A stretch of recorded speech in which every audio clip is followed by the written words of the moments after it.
Okay, students, we will quickly cover some more aspects on federalism. So here we are talking about the federal form of government. What we mean by federal form of government is that two or more levels or tiers of the government. What federal form of government means that there is more than one layer of the government. So two or more levels or tiers of the government, that's there. Okay, in unitary form of government, as the name itself suggests, only one level or tier of the government. So there is only one level or tier of the government. In federal form of government, we have more than one level or tier of the government.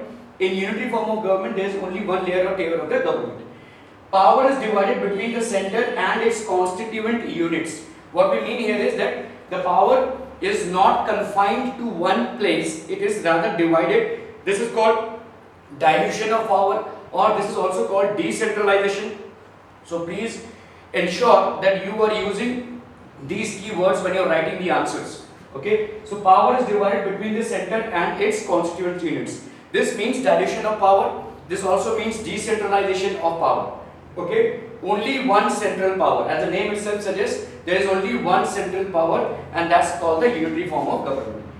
India has a federal system. Okay, so India basically has a federal system where power is divided between the central and the state through union list, state list, and concurrent list. So India basically has the power divided between the central and the states through these lists. These lists are very important because it clearly specifies what are the powers that are specified. So there is a union list, there is a state list, and there is a concurrent list. So in India, the power is pretty much divided between these lists. In the unitary form of government, which is basically an example of UK, UK has only one sole governing power. There is only one power in UK, that is the entire nation. Okay? So United Kingdom has only one sole governing power. So these are the differences between the federal form of government and the union form of government. Okay. Now in federation also we have two types. One is called the coming together federation and the other one is called the holding together federation. Now what do we mean by coming together federation? We mean that independent states come together to form a bigger union. Now let's say there is a country, all these independent states which are running on their own will come together and form a bigger country, and hence it is known as a coming together federation.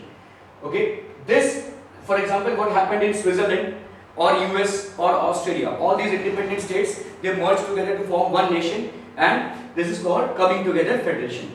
Holding together federation means that a large country divides its power between the national government and the constituent states.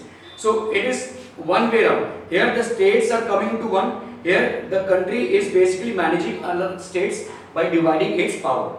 So a large country divides its power between the national government and the constituent states, helps in sharing sovereignty and retaining identity, which further increases their security.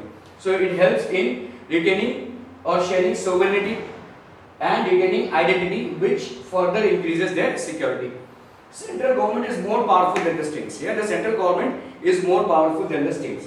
So examples here are Switzerland, USA and Australia. Here the examples are Spain, India and Belgium. Okay, so this pretty much covers a little theoretical part of the differences between federal and union form of government and coming together federation and holding together federation. I hope you have a clarity on these topics. You can take a snapshot. If you have any problems or please feel free to post your comments so that I can upload the clarifications in the later videos or slides later.